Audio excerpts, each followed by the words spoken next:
10 Worst Earthquakes from the Past. This list is in chronological order and is neither exhaustive nor definitive. It describes events where there is plenty of historic evidence and research rather than for magnitude size or human loss. Where possible, I have used the Moment Magnitude Scale, MMS, to give a destructive measure with seismic maps from Wikipedia. Where no seismic map is available, a general map of the area has been used. I have used various geology resources to update my own knowledge of specifics, as it was 10 years out of date. Historic earthquakes are actually very important to determine the likelihood of a massive natural disaster occurring in the same region again and under what sort of time frame. Unfortunately, it seems that the human mind tends to forget quite quickly about a destructive event such as an earthquake, or simply manages to put it out of mind. This will be demonstrated in this and subsequent lists, where natural disasters that are still fresh in our minds occurred in the same vicinity on several previous occasions. Even after many years of study, I still find it incredulous that we rebuild our cities in seismically active areas after such a destructive event. 10 Mount Tai Earthquake 1831 BC. While very little is known of this earthquake, it holds the distinction of being the first written account of an earthquake and natural disaster. It holds this distinction as it is mentioned in the Bamboo Annals, which chronicles ancient China. There is no loss of life mentioned within the Bamboo Annals, and it occurred at Mount Tai during the 7th year of reign of King Fa from Xia Dynasty in what is today China's Shandong province. Mount Tai is one of the 5 great mountains within Chinese culture and is associated with sunrise, birth, and renewal. Seismically, Mount Tai is a tilted fault block mountain with height increasing from the north to the south. It is the oldest example of a paleometamorphic formation from the Cambrian period in eastern China, known as the Taishan Complex. Shandong is one of the more seismically active areas of modern-day northeastern China and is situated close to the epicenter of the Tangshan earthquake of 1976, itself preceded by a moderate earthquake in Miaodao in Shandong province in 1975, and the area is frequently subjected to earthquakes of magnitude 6 or more. 9 Sparta Earthquake 464 BC. This earthquake had far-reaching consequences and destroyed much of the city-state of Sparta. It has been estimated that the quake and its after-effects may have killed as many as 20,000 people, and it sparked the revolt of the Helots. This revolt led to a breakdown of a treaty between Sparta and Athens, which led directly to the First Peloponnesian War. The events that have survived in the writings of Strabo, Pausanias, Plutarch, and Thucydides are attributed various reliability, and thus it has been difficult to pinpoint the exact epicenter and magnitude associated with the quake. The earthquake contributed to a growing distrust between Sparta and Athens. Thucydides, the ancient Greek chronicler of the Peloponnesian War, reported that a number of Greek city-states sent troops to help put down the rebellion of Helots in Sparta. Athens sent approximately 4,000 hoplites under the leadership of Cimon, but this contingent was sent back to Athens, while those from other cities were allowed to stay. According to Thucydides, the Spartans were concerned that the Athenians would switch sides and assist the Helots. The Athenians were insulted, and therefore repudiated their alliance with Sparta. Once the uprising was put down, some of the surviving rebels fled to Athens, which settled them at Naupactus on the strategically important Corinthian Gulf. The alliance would never be revived, as disagreements between Sparta and Athens would continue to intensify until the outbreak of war in 460 BC. Given that the Helot population seized upon the earthquake to rebel against the Spartans reformed their society after the Helots were subdued, becoming extremely austere. The Spartan area of Greece has been subject to many recent earthquakes, including the 2008 Peloponnese earthquake located less than 50 kilometers from the 464 BC area of most destruction. Seismically, Greece sits on the plate boundaries of the Eurasia, Africa, and Arabia plates, which have produced still smaller microplates that sit under Greece. It is likely that a strike/slip fault, which has east-trending and northeast-trending zones of deformation and which moves at the rate of about 30 mm per year, was the cause of the Sparta quake. As an addendum to this earthquake during the later Peloponnesian Wars, the Greek historian Thucydides described a tsunami that occurred in 426 BC, and he was the first to associate the cause of a tsunami with an earthquake in a written account. The epicenter of this quake is as yet undiscovered. However, evidence points at a crustal movement along one of the faults in the Euboean Gulf, rather than submarine landslides. Thus Thucydides' conjecture via his research into the cause of the tsunami shows remarkable intuition given that he was not party to the actual quake responsible. Our latest videos. 8 Rhodes earthquake 226 BC. Historically significant for destroying the Colossus of Rhodes and the city of Kamiros on the island of Rhodes. Rhodes has been culturally and commercially important as a trading post for many thousands of years as it lies close to the Asia Minor, Middle Eastern, and African trade routes. As a major Aegean port city at the time of the earthquake, it shared this distinction with another famous earthquake casualty, Alexandria in Egypt. The Colossus of Rhodes was primarily built and given in thanks to the Greek gods for helping Rhodes defend a Macedonian siege, and as Rhodes grew in stature it became a very rich trading city of the Mediterranean Sea, allowing the hubris of building the Colossus to show off its wealth. However, far from protecting the city, the statue likely stood for less than 30 years after its completion, and rather ignominiously, after this quake, the Colossus was left to rot in the harbor of Rhodes for some 8 centuries before it was sold by Arab invaders to a Jewish merchant in Edessa. Due to its economic importance and its cultural significance, Rhodes was perhaps the first example of aid being delivered to a city/country by many parties. Several other city-states lent assistance and aid, and even Ptolemy III of Egypt offered to fund the rebuilding of the Colossus, which was deemed not to be rebuilt by an oracle. As the previous entry, Rhodes is part of the plate tectonics of the Mediterranean Sea and specifically lies on the boundary between the Aegean Sea and African plates. This is one of the more complex seismic zones of our world, as there is thrusting, extension and strike-slip faulting, and the island is undergoing a counterclockwise rotation due to these stresses. Apart from these stresses, the island has also been subjected to being tilted to the northwest in the Pleistocene. 7 Lydia earthquake AD 17. One of the most destructive single events in Roman times, which virtually wiped out trade to Asia Minor, modern-day Anatolia. The earthquakes were reported by the Roman historians Tacitus and Pliny the Elder, and the Greek historians Strabo and Eusebius. Pliny called it the greatest earthquake in human memory. At least 12 cities were destroyed by this quake, and it is estimated to have had an epicenter near Ephesus, Sardis, or Magnesia. Sardis, Magnesia, Temnos, Philadelphia, Ege, Apollones, Mestine, Hyrcanese, Hierapolis, Myrina, Syme, Tmolus, Pergamon, Ephesus, and Kibera were all at least partially destroyed. However, of these only Pergamon, Ephesus, and Kibera are not mentioned by Tacitus. Reports of the destruction of Ephesus may be attributed to a further quake which struck the region in 23 AD. Adding to the disaster and loss of life, the 17 AD earthquake occurred during the night and was of such economic magnitude that the Roman Emperor Tiberius sent an aid package of at least 10 million sesterces to Sardis alone to counter the problems associated with the quake. Rome decreed that all cities affected by the quake would pay no taxes for 5 years after the quake to allow an economic recovery.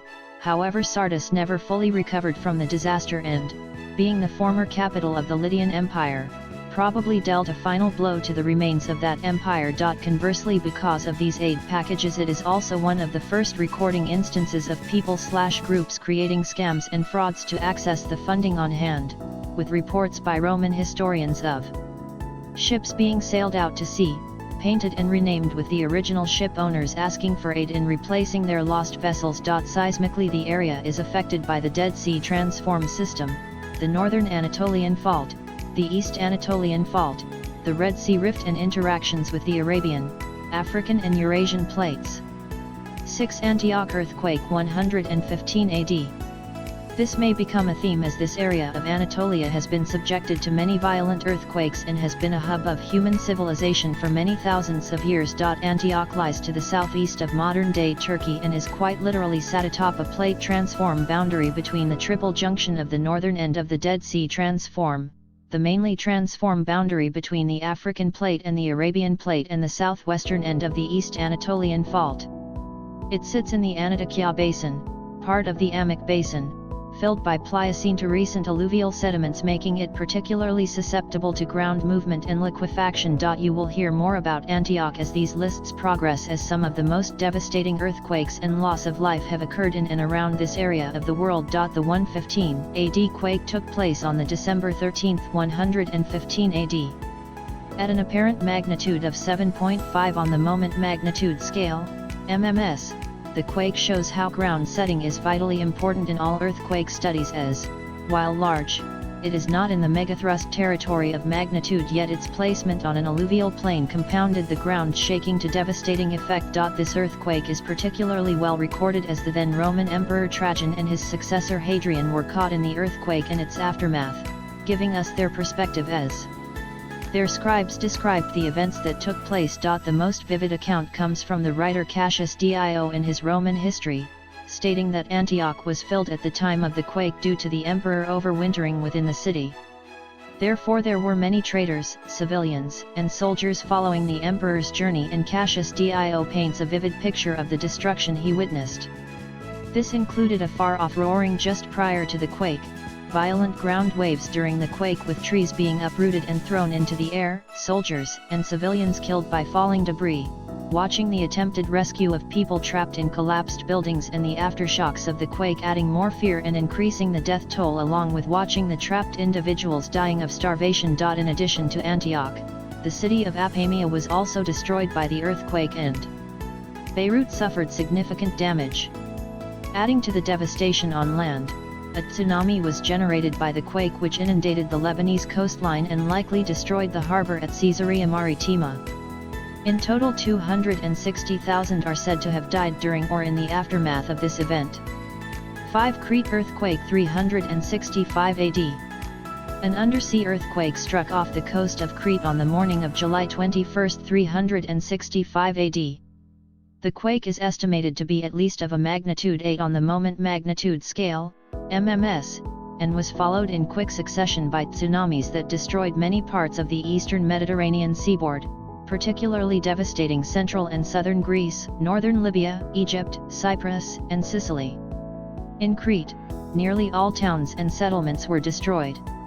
The tsunami generated by the event had far-reaching effects on Libya, the Nile Delta and Alexandria, with some reports stating that ships had been hurled up to 3 kilometers inland. This event seems to have been the largest in an earthquake swarm that hit the area, and evidence has been mounting in recent years that a cluster of quakes hit the region between the 4th and 6th centuries AD. As a result of the tremendous force unleashed by the quake, the whole of Crete was uplifted by 9 meters and may actually have caused the reactivation of many surrounding plate boundaries, leading to further quakes in the area. This quake would also seem to be larger than any modern-day equivalent quake, giving credence to a pressure buildup at lower depths within the crustal zones surrounding the quake site. The source of the quake is the Hellenic Trench, and recent studies strongly suggest that a quake of this magnitude happens every 5,000 years or so. This earthquake is significant as it comes just on the cusp of the end of the Roman Empire and the emergence of the Christian faith as the most powerful Western religion. Therefore, many reports on the quake are suspect, as the writings are complicated by various tendencies to describe natural disasters as divine responses/interventions or warnings to political, material, or religious events. As the old religions of paganism started to become marginalized, antagonism towards the Christian religions grew. Writers on both sides distorted the evidence to fit their particular dogma, leaving only a partial record in many Christian-dominated areas. The sophist Libanius and the church historian Sozomenus appear to conflate the great earthquake of 365 AD with other lesser ones to present it as either divine sorrow or wrath, depending on their viewpoint, for the death of Emperor Julian, who had tried to restore the pagan religion 2 years earlier. However, and luckily, we do not just have these viewpoints, and there are numerous references to the earthquake from other sources, including Kourion on Cyprus, for example, which is known to have been hit by 5 strong earthquakes within a period of 80 years, leading to its permanent destruction in the 365 AD event. This earthquake is also significant for the first documented and accurate description of how a tsunami reacts. It is the first written account to distinguish and describe the 3 phases of how a tsunami is generated. The report links the initial earthquake, the sudden retreat of the sea, and the ensuing gigantic wave rolling inland. This was described by a Roman historian called Ammianus Marcellinus, who gave us the date and time of the events and who seems to have not been subjected to the religious infighting between the pagans and Christians of the time. As a matter of respect and to commemorate the event, the city of Alexandria held an annual event known as the Day of Horror until the 6th century AD. 4 Antioch earthquake 526 AD. After just 4 centuries from the previous large quake, we are back to Antioch and another massive earthquake which devastated the region. The previous quake in 115 AD killed approximately 260,000 people. This event killed at least a further 250,000 people. Here then is a prime example of hubris getting the better of knowledge. 500,000 people killed in just over 400 years at the exact same place and using the exact same building materials. The quake struck between May 20th to 29th 526 AD and is estimated to be above a magnitude 7 mms.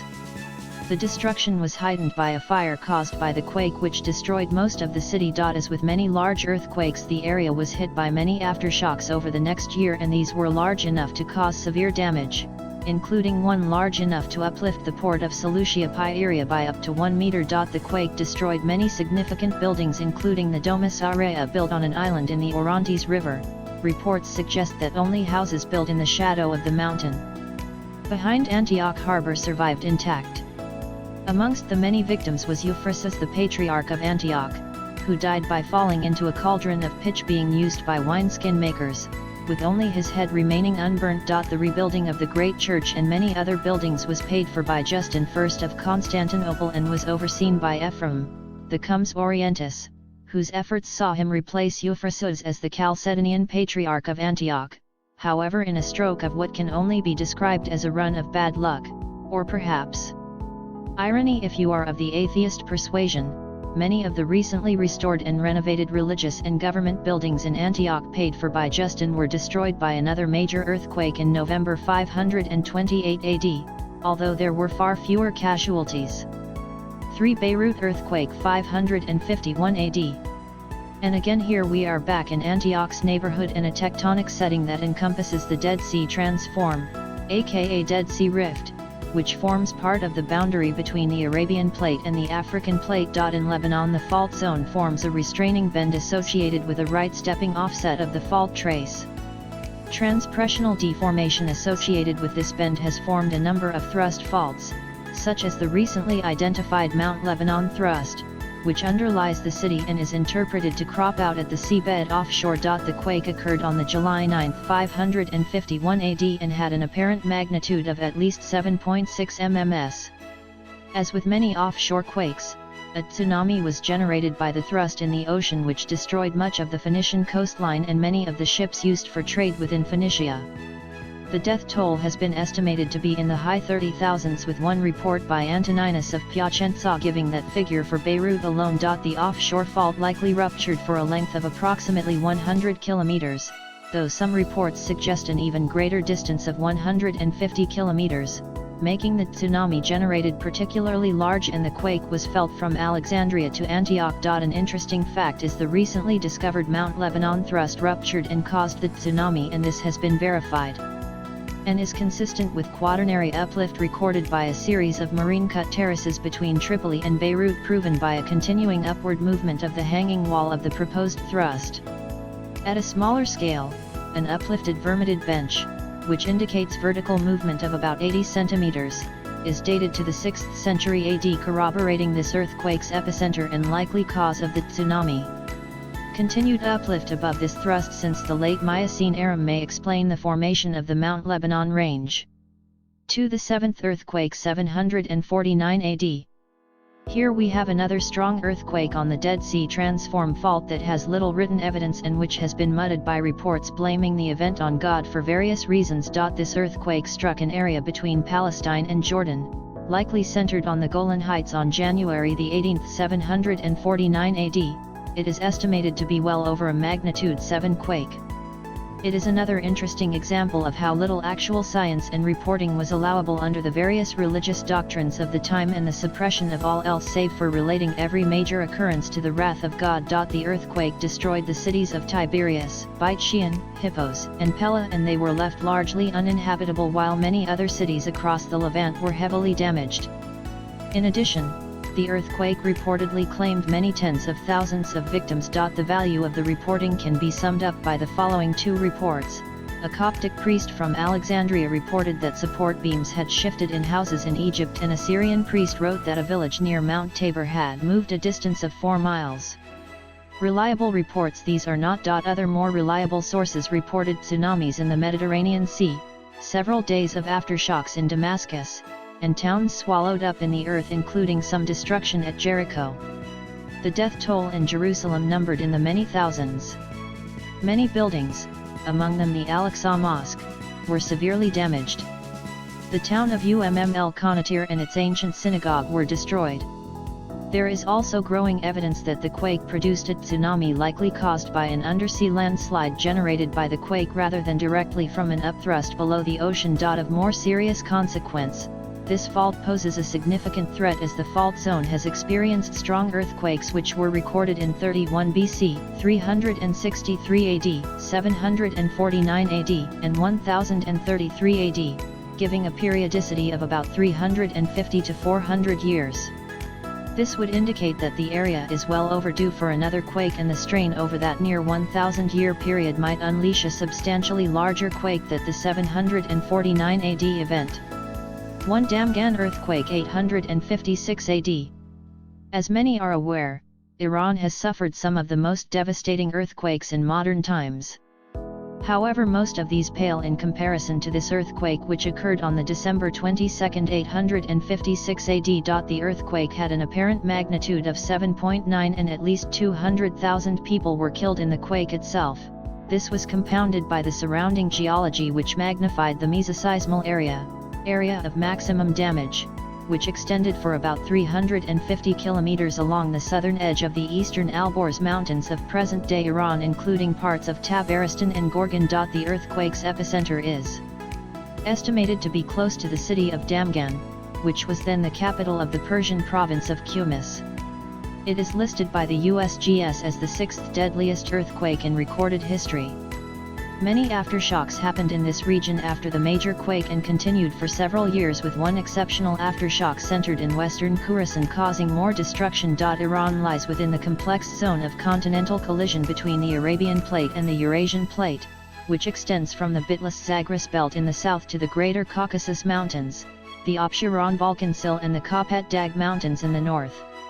The epicentral area is located in the Alborz mountain range, in which oblique north-south shortening is accommodated by a combination of thrusting and sinistral, left lateral, strike-slip faulting. Again, this is an area of intense study, and the fault zone which caused this quake, the Astana fault system, would seem to have a roughly 3,700-year periodicity. Damage occurring along the Alborz included the towns of Ahvanu, Astan, Tash, Bastam and Sharad, with almost all the villages in the area severely damaged or outright destroyed.